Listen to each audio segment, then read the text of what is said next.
There was an interesting piece in the Washington Post, an op-ed from an author named Ike Brannon, who wrote something that I don't think we talk about enough, but we all sort of, maybe we know, maybe we don't, but it's definitely true. Talking about parking and how we use our streets. And specifically, Mr. Brandon was talking about how it costs in DC $2,000 to $3,000 a year for an off-street parking space. Yet, if you're a resident of DC, you can get an on-street parking permit for $35.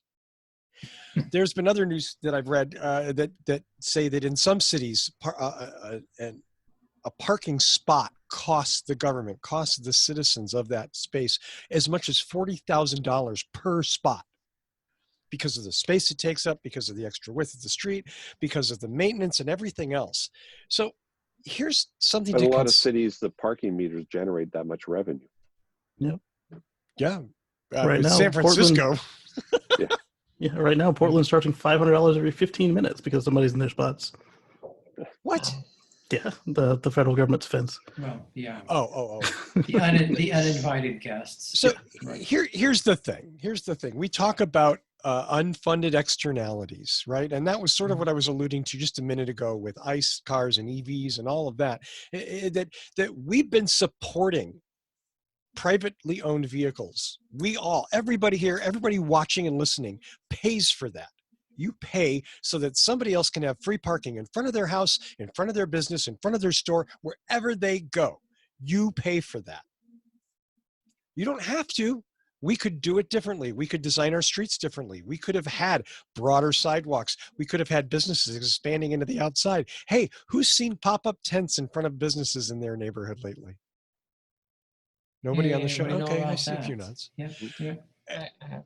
All I'm saying is that we could be doing things differently. We just chose not to. And it supported one very small product category and one group of manufacturers, and it wasn't necessarily the right answer.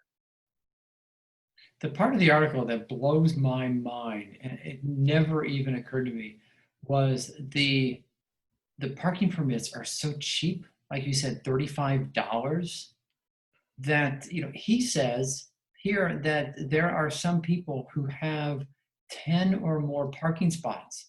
They just buy up those parking spots and they put a car or a vehicle in those parking spots. It's cheaper to put a van in the parking spot and use it for storage than it is to rent a personal storage locker somewhere off site. How ridiculous is that? Okay, I'll show my age. Remember the intro to Bosom Buddies? They have their lawn chairs out and they're taking up a parking spot and they get up to feed the meter and then lay back and start suntanning in the spot. Wow. It's cheap enough to do that. Yes. Yeah.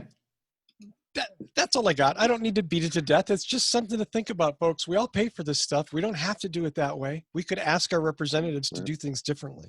Well, and COVID has changed a whole lot of things. So there are we talked about it on this show, there are some cities that are making pedestrian-friendly streets or low traffic. They're only allowing neighborhood traffic in certain areas, so it can't be through streets. So you get more bikes, more walking. You can socially distance and still walk through.